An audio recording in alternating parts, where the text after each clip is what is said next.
Johnny Hallyday a tiré sa révérence le 5 décembre 2017. 6 ans déjà que le roi de la chanson française a disparu, laissant derrière lui des milliers de fans éplorés. Mais en dépit de sa disparition, son patrimoine musical lui, continue d'exister, et selon le Canard enchaîné, ça lui aurait même rapporté une sacrée petite somme. La carrière de Johnny Hallyday a été couronnée par de grands succès mais aussi, par une immense fortune et même la mort ne semble pas l'arrêter. En effet, le chanteur décédé en 2017 continue de jouir de coquets profits puisqu'après sa mort, sa maison de disques a sorti pas moins de 3 albums posthumes. De quoi percevoir des subsides issus de la redevance copie privée. Cet impôt, payé par les utilisateurs jusqu'à 14 € à chaque achat d'un appareil possédant un disque dur, sert à compenser les droits d'auteur perdus par les artistes et cet argent sert à rémunérer les artistes et leurs ayants droit. 405 000 € mais l'interdiction de les utiliser à des fins privées vous l'aurez compris, ces sommes sont finalement reversées en grande partie aux artistes parmi les plus vendeurs.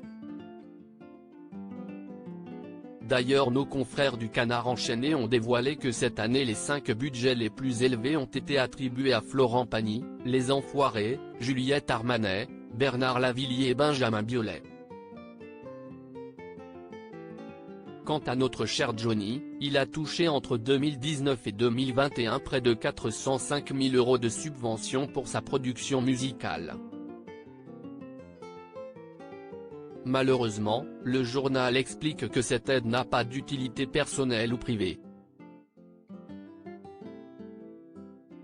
Laetitia Hallyday n'a donc absolument rien touché de cette somme pourtant, à en croire les difficultés qu'elle rencontre, elle en aurait bien eu besoin. Laetitia Hallyday en pleine détresse financière en effet, après le décès de Johnny, Laetitia se trouve dans une immense panade financière. Le fisc demanderait à la mère de Jade et Joey pas moins de 30 millions d'euros de dettes. De quoi empêcher Laetitia de dormir pendant un bon moment. La veuve de Johnny a alors immédiatement mis en vente leur propriété de Marne-la-Coquette mais a eu beaucoup de mal à recevoir une offre. Finalement, le 13 mars dernier, la quadragénaire s'est rendue au tribunal avec une promesse d'achat. La maison aurait été estimée à environ 10 millions d'euros.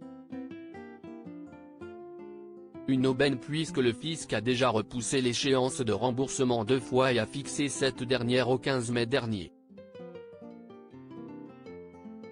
Si la propriété n'était pas vendue, elle serait saisie comme l'explique un avocat fiscaliste, si elle ne rend pas l'argent, ils finiront par saisir ses biens et les mettre aux enchères.